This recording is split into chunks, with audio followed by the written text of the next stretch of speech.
Hello everyone, I am Grayson the Bard, and this is the first in a series of Monster Hunter Rise Sunbreak build videos that I am going to be putting out to show off some builds that I have been having a lot of fun with lately. First up on the docket is a build I'm calling Vampire Gunlance, which is a very descriptive name, I know, but it gets to the meat of exactly what we're going to be working with. A quick note about the builds that I'm going to be showcasing in these videos, and that is that they are not going to necessarily be super optimized meta sets. In fact, most of them are not going to be really optimized for high tier end game stuff, in part because I haven't unlocked everything yet. I'm still working my way through the end game, and in part because I just like to show off kind of niche, fun builds that some people may not see if they're just looking up the best in slot ideal versions of what these weapons can do. Okay, so taking a look at the gear that we're going to be using for this build, it is a pretty varied build. We're going to be using mostly Malzeno materials with, well, I guess not mostly, 2 pieces of Malzeno and then 3 pieces of assorted skills. Primarily, a lot of what I'm looking for when I was building this was good Gunlance skills in general, as well as just really nice slottage. And what we ended up with was the Duke's Bayonet, which comes in with 320 raw attack, a little bit of natural purple sharpness, as well as 32 dragon, and the big kicker for this one is the level 4 decoration slot. That opens up a lot of customization, which you'll see when we get into how I decorated this set out. Big downside with this Gunlance is that it is only long shelling level 7 instead of long shelling level 8, but there is currently only one level 8 long shelling Gunlance in the game. It's Roar of the Canine, and it does not have as good of a decoration slot, so that's kind of the trade-off that we're going with. It also comes with a level 1 Rampage slot, which is again a bit of a downside, but with the Palico setup and Palamute setup that I usually run, we can use it to make really good use of status attack dogs in order to get a lot of paralysis procs or a lot of sleep procs to keep monsters stationary for a long time. For the helmet, we use the Hoplite Helm, which comes with a level 3 decoration slot, or sorry, no, level 2 decoration slot, my apologies. A guard up level, an artillery level, and 2 load shells levels, which maxes out the skill. I love this headpiece. Not having to worry about load shells and having a point already in guard up and artillery really helps get the build going. Malzeno Mail, a level 2 slot and a level 1 slot with a point of Bloodright, which is the main crux of this skill. It is the vampire of the titular Vampire Gunlance. It lets us heal a portion of damage whenever we hit a broken monster part. Having it maxed out pretty much essentially gives you a free potion every hit, which is nice. As well as a level of weakness exploit and a level of part breaker to help making those breaking of monster parts even easier.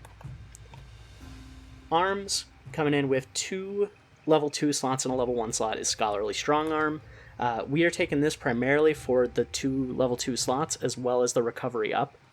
It comes with a maxed, out the gate it comes with a maxed recovery up skill, which increases the amount of health you get from Bloodright as well as any other healing you do, so potions, life powders, the Dongo, what is it called? Dongo Shifter food skill that lets you heal every time you do a switch skill swap. Either way, it's really good. And then a level of free meal, a level of free meal, which sometimes will proc, not a lot of the times we really don't bank on this, but it is something you can slot in if you really want to. For the waist, we have the Malzeno Coil, which only has 2 level 1 slots, but it does come with 2 levels of Bloodright out the gate, so with this and the chest piece, we are already maxed out on that. A level of Part Breaker and an incidental level of attack boost. For the legs, we've got the Regios Greaves, another level 4 slot, which again is huge when it comes to what additional skills you can slot in once you get all your main ones up and running, as well as the big thing here, 2 levels of Evade Extender, which on Gunlance is a very, very useful skill, as well as Blade Scale Hone. Did not mean to move my character there, but whatever. A level of Blade Scale Hone, which lets you get a little bit of extra sharpness management in, which on this build, it is very sharpness heavy, as you'll see in a little bit. So that's always helpful. For our Talisman, I have a Part Breaker 2, Divine Blessing 2, and a level 3 Decoration slot Talisman that I had got back in Base Rise and hadn't really found a place to use it, but this ended up working out really well.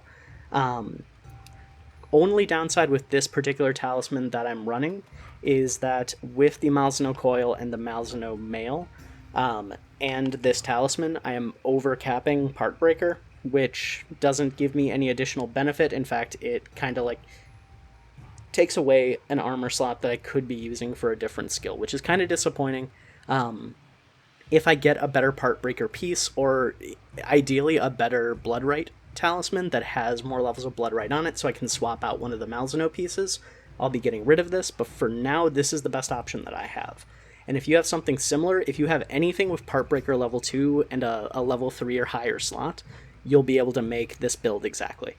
If we take a look at our total stats, so without food buffs, we currently have a 358 attack raw, 703 defense out the gate, which is very nice, 32% dragon, 0% affinity, but because most of our damage is going to be coming from bullet barrage and from shelling, we really don't need to worry about affinity too much.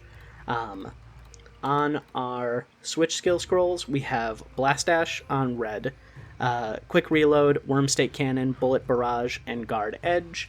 And then on the blue scroll, we have Charge Shelling, Quick Reload, Erupting Cannon, Ground Splitter, and Guard Edge. Essentially, what you want to do with this build, and I'm going to show it off on the testing dummy here. When you have the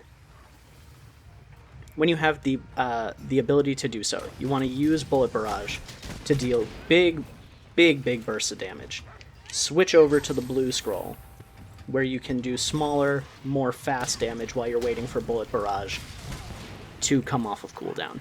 And then you essentially go into a more full burst explosive playstyle while you're waiting for that cooldown to cool down. You can also get in a Ground Splitter to buff up both your shells and your melee attacks for a bit of solid damage.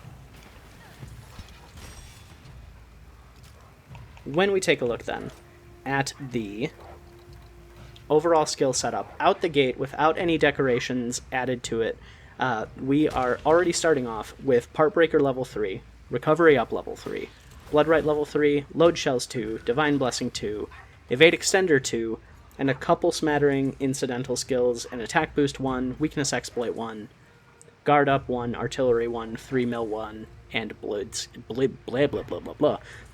Scale Hone level 1.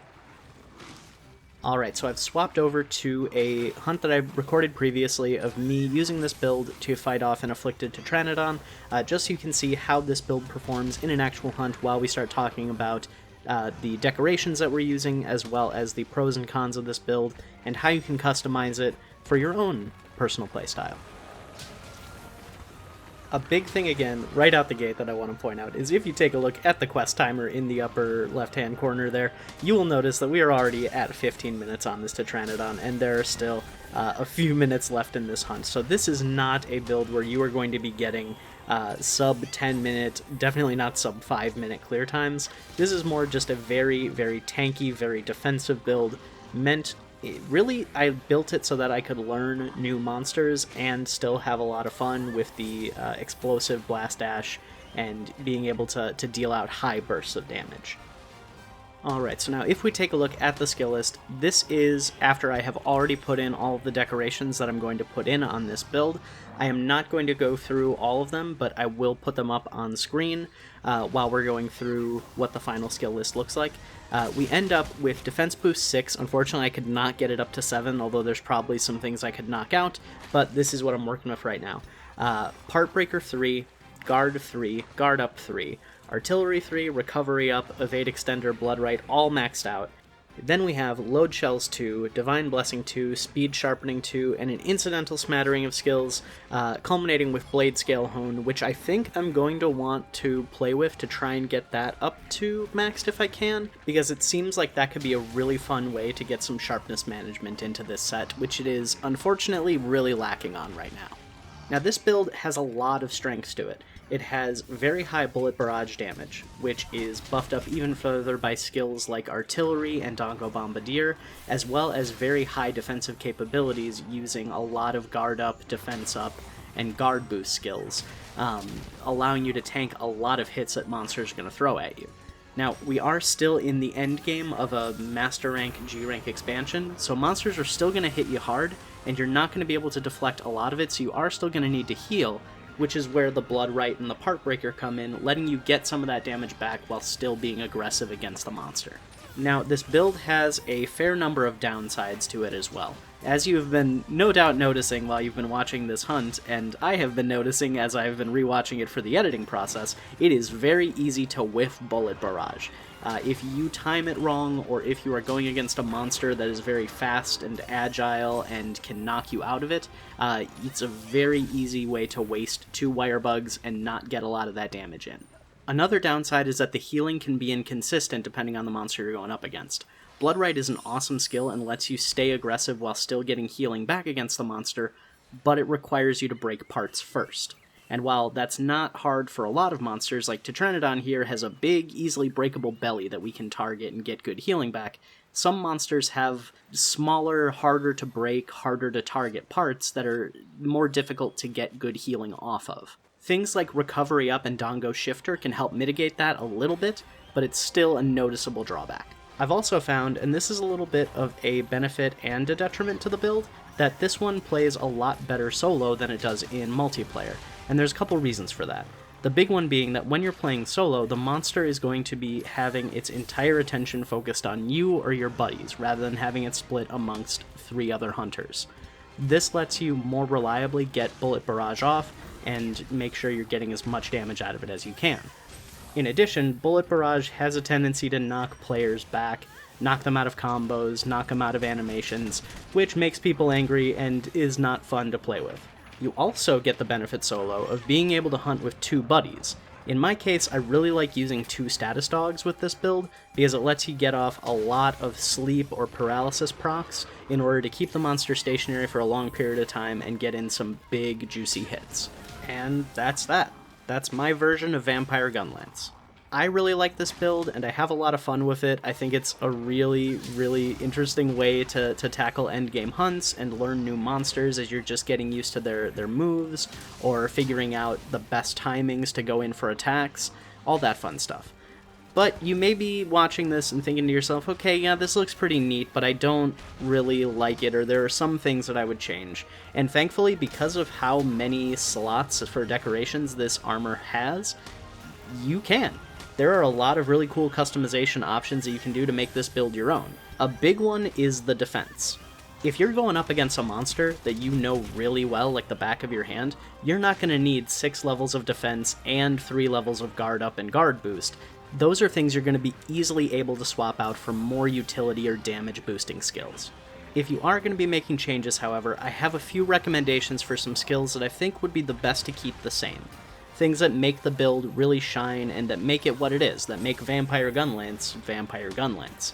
Personally, I think you're going to want to keep Artillery, Blood Rite, Part Breaker, and Evade Extender, because that's kind of an evergreen skill on Gunlance where they are. Without those skills, you're really not getting, a boost to your artillery, to your shelling, and your bullet barrage damage. You're not getting easily broken parts, and you're not getting healing off of attacking those broken parts.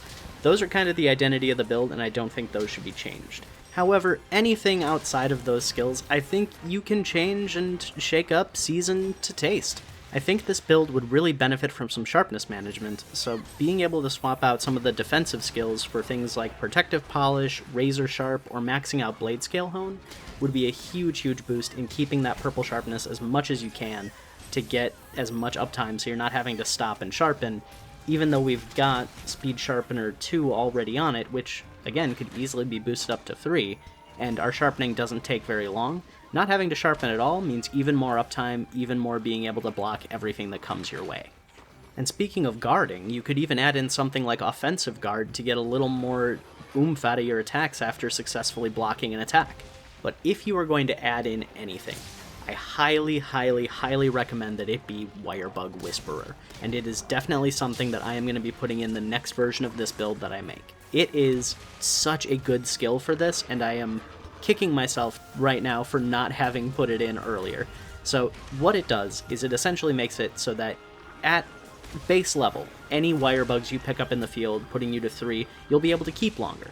And if you have it at max level, your wire bug regeneration while you are on the ground, not in the air, is going to increase faster. What this means is faster recharge on Bullet Barrage, which means more explosive kaboom.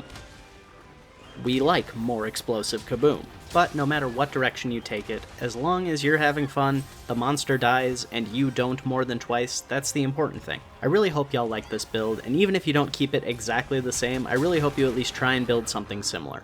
I would love to see what people do with this, see what skills they keep, what they change, how it plays. I am still relatively new to Gunlance, again, as you can probably tell from the footage you're watching, so I am not the best at it yet, and as a result, I'm not, I'm very much leaning on the defense for this build to help me learn it. But I would love to see how people make changes to it and what they would do. And with that, we are now at the end of the video, so it is time for me to do the old YouTube song and dance. If you liked the video, please let me know by giving a like, leave me a comment, tell me what you thought, tell me what you would like to see. I know for a fact my plan is to do at least one build video for each weapon. I'm planning out some fun niche builds that are going to be, at least I think, pretty interesting. But, if there is anything in particular you would like to see, let me know. If you have any cool niche builds that, you aren't really adhering to the meta but are still really fun, let me know. Leave me a comment, tell me what they are. I would love to take a look at them and check them out. My next video is going to be on the hunting horn. I have a weird, fun build that I'm very excited to show off, especially since hunting horn is my personal main weapon. So if you want to see that, please subscribe so that you will get notified when the video goes live. Hit that bell. Ring it like a hunting horn. Make the beautiful, beautiful music of YouTube corporate bullshit. And until next time, I'll see you next time.